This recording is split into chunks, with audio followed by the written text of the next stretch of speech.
Tout pourrait se décider ce lundi 27 décembre.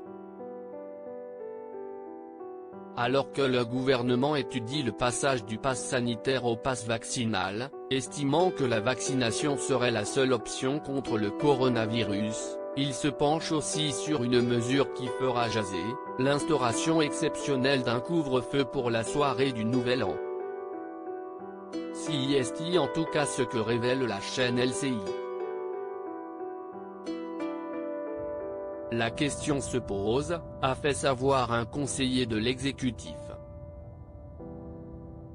En cause, la recrudescence des cas de coronavirus, notamment due aux variantes Omicron. Selon le porte-parole du gouvernement Gabriel Attal, qui s'est exprimé le 22 décembre, celui-ci se rend progressivement majoritaire dans plusieurs régions de notre pays, notamment en Île-de-France, à Paris plus particulièrement. Il devrait l'être bientôt au niveau national, probablement entre Noël et le Nouvel An.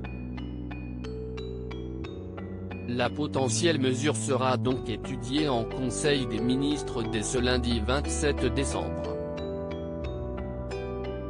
Et s'il est requis, le couvre-feu sera certainement la goutte d'eau qui fera déborder le vase, les Français étant déjà contraints à respecter d'autres restrictions le soir de la Saint-Sylvestre. Véritable trouble fait, le variant Omicron du coronavirus a incité le Premier ministre Jean Castex à demander aux mairies d'annuler les concerts et les feux d'artifice le soir du vendredi 31 décembre 2021 afin d'éviter tout attroupement. Ceci inclut le feu d'artifice tiré depuis l'Arc de Triomphe et les concerts sur les Champs-Élysées à Paris. Des mesures radicales pour le Nouvel An si le gouvernement ne songe pas encore à annuler toute célébration du Nouvel An 2022, il a tout de même opté pour fermer les discothèques du 10 décembre au 6 janvier 2022.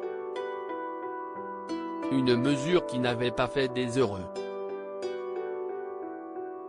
Cependant, certains de nos voisins n'hésitent pas à être plus radicaux. Aux Pays-Bas, les citoyens ont été contraints au confinement pour la période des fêtes de Noël, dès le 19 décembre. Pour éviter un pic épidémique, le gouvernement britannique a, de son côté, choisi d'annuler les célébrations de la nouvelle année à Londres. De quoi faire relativiser les Français. Loading Widget.